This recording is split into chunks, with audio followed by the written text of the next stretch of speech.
Hey there again everybody, this is Mike Kim. Welcome back to my Diablo 3 channel. And as I mentioned in my previous video, I was working on the Witch Doctor. I was playing in the beta and I got my Witch Doctor up to about level 10 when the servers went down. They are having some issues as patch 13 went live. And I decided to create a few skill builds specific for the Witch Doctor because I might be playing the class, I'm not sure.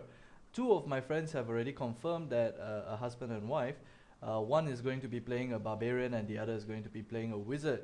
So in this case, if I'm going to be playing with them very often, especially if you're grouping up, a witch doctor works for me. It's either this or a monk or a demon hunter. Hopefully it'll be a different class so that we don't how do you say, we don't have to fight for loot, especially since the different, when you go into a party and when you clear instances, dungeons together, when you go through dungeon crawls and stuff like that, we'll have drops for each other sometimes, and not always will it be for your class. So if anything specific drops that will be good for me or good for them, I'll be able to pass it to them and no problems there. So anyway, I wanted to go through some of the skills. I believe that the Witch Doctor has the most healing spells in the game right now. This does not mean that they are a support class, it just means that they have the option to group up and provide healing to their party members, either in PvP or in group PvE. That will be the situation most of the time. Now this also means that they will be a very needed class, and this also means that it will be very popular, or at least among PvP and groups in general. So like the solo PvE build, I went with Fire Bats as my spammable ability. If you'll see over here, I picked up the Indigo, Hungry Bats, rapidly summon bats to seek out nearby targets for 273% weapon damage per second as fire. I'm not sure if this works like homing missiles, but right now in the game itself, when Fire Bats is used without this rune stone, this skill rune, they come out as a cone in front of you. And it looks kind of like you're breathing fire because they're fire bats. You'll see the bats animation, but pretty much that's how it looks like. So I'm not sure how this skill rune changes it. If you haven't watched my previous video on how Blizzard has changed a few things with the runes, this skill calculator is a bit outdated because the patch 13 only hit about 1 or 2 days, nearly 2 days ago.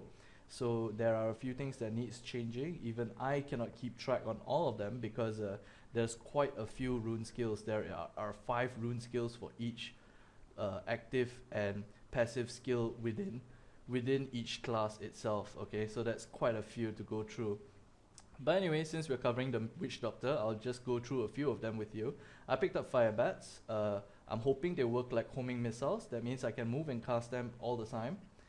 Poison Dart, which is supposed to replenish my mana. They use mana as a resource, so you'll, in a group especially, you'll never want to run out of mana, or you want something to cast when you are low on mana. I picked up Hex here, which is supposed to turn enemies into chickens, and in addition to that, if you pick up the Golden Rune Stone, it will actually heal friendly targets for 8,304 life.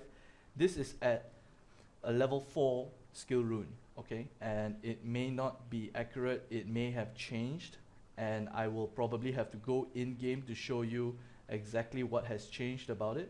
But the problem is the servers are down, so I'll probably have to do that another time. But this is what I picked up, basically a healing ability on a Hex. Summons a Fetish Shaman for 8 seconds on a 10-second cooldown. That means you'll have an 80% uptime on this. 80% uptime means 80% of the time that you spend, you'll be able to have it on you, available or buffing you. So okay, and I picked up Locust Swarm, which also allows me to cast and then move. Summon a Plague of Locusts to assault enemies, dealing 180% weapon damage as poison over 3 seconds, and it bounces to additional targets. So if it works the same as the other game that Blizzard launched, there was a skill similar to this. You cast it on a enemy target and it will bounce to others afterwards.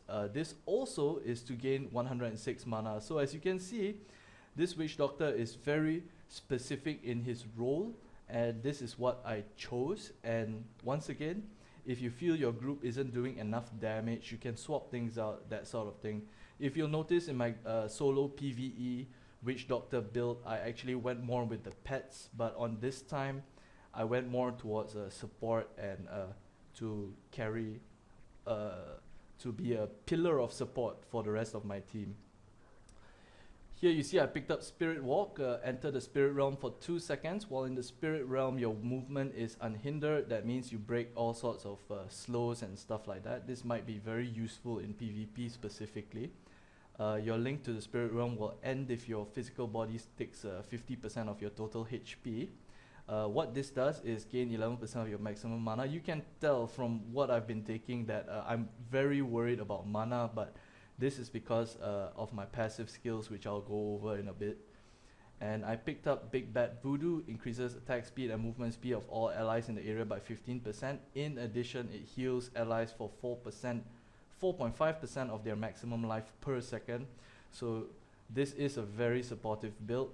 Here is the reason why I've picked up so many mana giving abilities or mana giving skills, is simply because I picked up Pierce the Veil, which unlocks at level 20, which is quite early. You can probably hit level 20 in a day easily.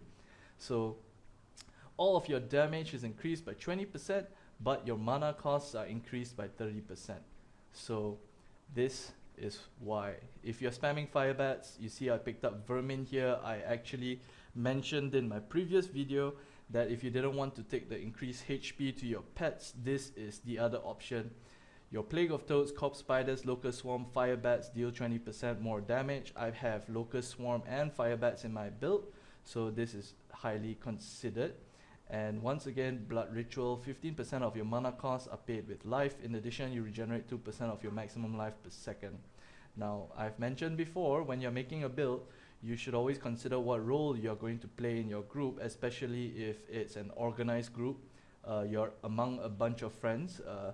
Like I mentioned, for barbarian builds, if you wanted to be a damage soaker and stunner or utility build, there are certain shouts that you should consider instead of just damage abilities. But in this case I took a support role, but that doesn't mean support just support. You actually have to do damage as well.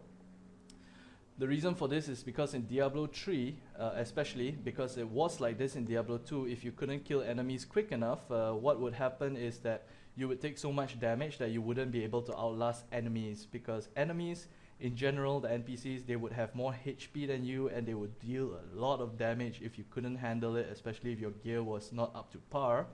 So you would actually have to kill them quick enough so that you will be able to survive in a dungeon. And if you can't kill them fast enough, you get surrounded and you will pretty much die, because your pot is, unlike Diablo 2, your potion is going to be on a 30-second cooldown.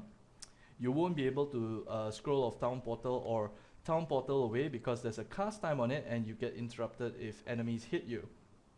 So once again, if you find that you are not fulfilling your role very well because there isn't enough damage spreading around, you can always opt to remove one of the heals or one of the mana replenishers, especially if you have too much mana or you find your mana globe is full all the time, because you want to be making sure that your resources are being spent properly. Alright, that's about it for the Witch Doctor's group PvE build. This is what I'm going to be running, especially when I'm with a group of friends that know what they're doing. And good night. See you in my next video.